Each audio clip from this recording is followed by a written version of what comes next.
Have you ever wondered what dinosaurs regretted the most? I think it's not making a planetary defense system capable of stopping the asteroid that caused their extinction. Well, that's exactly what we don't want to happen to us. So in this video, we're going to learn why crashing a $330 million satellite into an asteroid could very well save all our lives. Welcome to Thing Guide, the show where we learn the way things work. 30 years ago, the term planetary defense was reserved only for science fiction. It was only after the unexpected Shoemaker-Levy comet strike on Jupiter in 1994 that the scientific community woke up and realised that strikes from above are a very real threat. Prior to this event, there were only a few teams monitoring our celestial neighbourhood for potential threats, but things have changed drastically since. Over 90% of asteroids that are 1 kilometre wide and above have been found, and many smaller ones too. These efforts eventually led to the formation of an agency called the Planetary Defense Coordination Office in 2016. They were set up to detect any potential hazardous objects that may pose a threat to Earth. If they find such a threat, they are supposed to warn the relevant government bodies and then make steps to mitigate the effects of the impact or prevent it altogether. So how exactly would we prevent a strike? Is it even possible to redirect an asteroid heading our way? These are some of the questions that the PDCO is trying to answer, and there's no better way of finding out than by actually trying it for themselves. There are many theories regarding what is the best way to prevent a strike, like attaching thrusters to the incoming comet or even blowing it up with a nuke. But until we try it out, we don't know how well they'll work or if they'll work at all. They could even end up making the situation much worse. And in the event of us needing to actually apply some of these strategies, everyone will rest much easier knowing that they don't just work in theory, but in practice as well.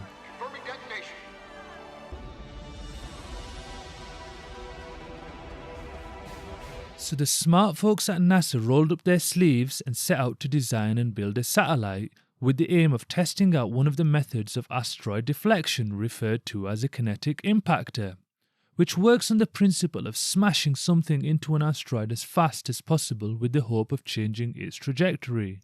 The chosen target was a binary asteroid system, which explains the naming of the mission, Double Asteroid Redirection Test, or DART. You've got to give props to the naming team at NASA for this one. The twin system is composed of a larger asteroid called Didymos and a smaller one orbiting it called Dimorphos. This system was the ideal choice because astronomers can observe the changes of the trajectory of the asteroids. Using telescopes, we can observe the dip of light every time Dimorphos passes in front of Didymos during its orbit. Other reasons that made the pair an ideal candidate for the mission is that they pass relatively close to Earth, and Dimorphos is a size comparable to the asteroids that may cause a real threat. And most importantly, it's an asteroid that has no chance of hitting Earth, so we can rest assured that we aren't accidentally causing the destruction of life on Earth as we know it. $330 million might seem like a lot of money, but it's pocket change in comparison to some of the other missions like the $10 billion spent on the James Webb Telescope. So why is it so cheap, and what is on the satellite?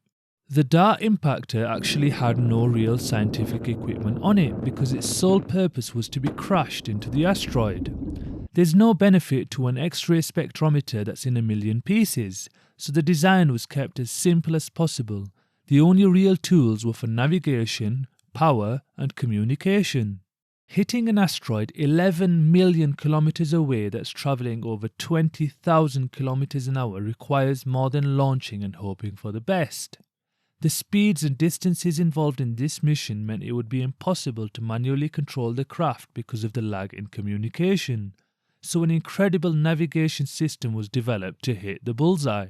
The DART team made a system called Smart Nav, which was based on a missile guidance system. It's essentially a set of algorithms which can accurately track the asteroid and alter the trajectory of the craft. Let's look at what the impactor sees through its 5 megapixel Draco camera. Here's what it looks like. Believe it or not, the target is actually in the frame. The algorithms are used to identify which of the blobs of light correspond to the asteroid as well as finding their centre. The algorithm also predicts the path of the asteroids and then sends signals to the thrusters to alter the trajectory of the satellite in line with the predicted center position. This happens once every second during its operation. It's an incredibly smart system if you bear in mind the shape of the targets was not known because nobody knew what Dimorphos looked like prior to the mission, as well as the fact that the whole system was running on a computer chip as powerful as a 20-year-old PlayStation 1. The Sony PlayStation. Now see the outstanding technical capabilities of Sony's advanced video game system.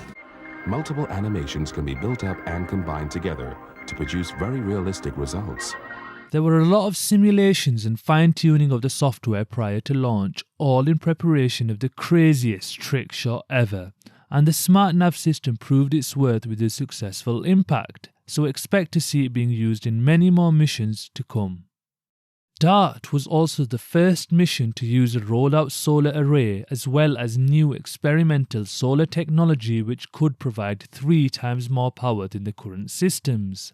The solar-powered advanced ion propulsion was also tested, which has the potential to provide highly efficient thrust with minimal weight by exhausting out electrically charged xenon particles at high speed. A smaller satellite designed by the Italian space agency called the Lisa Cube was also carried by the DART satellite. This separated itself from the DART impactor prior to impact and took pictures of the asteroid and the collision so that the scientists could study the effects. Now we know what was included in the design, what actually happened in the mission, and was it a success? Can we rest easier knowing that we can avert an asteroid impact in the future? The craft launched aboard SpaceX's Falcon 9 rocket on the 24th of November in 2021. It took 2 months for the asteroid to be detected by the Draco camera, at which point the smart nav system kicked in. At this point, the satellite would start adjusting its trajectory towards the target using its thrusters.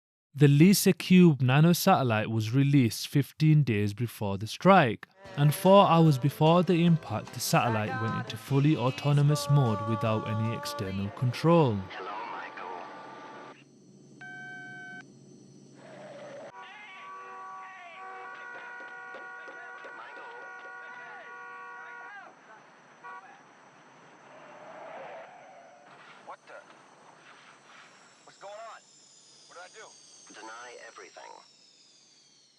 Up until the last 4 minutes, the smart nav system kept adjusting the trajectory, after which the thrusters were cut out. This meant that the craft coasted for the final leg of its journey. This stopped any vibrations caused by firing the thruster to avoid distorting the final images of the asteroid so that they would be clear enough for detailed analysis. On the 26th of September 2022 at 23:14, DART hit the bullseye, with a direct hit in the direction opposite to the asteroid's motion for maximum effect. It also left a huge crater on the surface, causing 1 million kilograms of surface material to be ejected, which was observed by telescopes like James Webb and the Atlas observatories. The benchmark for a successful mission set out by NASA was to change the orbital period by 75 seconds. Did the mission end up achieving this target? As we touched upon earlier, it's next to impossible to observe an asteroid as small and as far away as Dimorphos directly with modern-day observational methods. However, the larger Didymos can be seen, and the blockage of light caused by Dimorphos passing in front of Didymos can also be observed.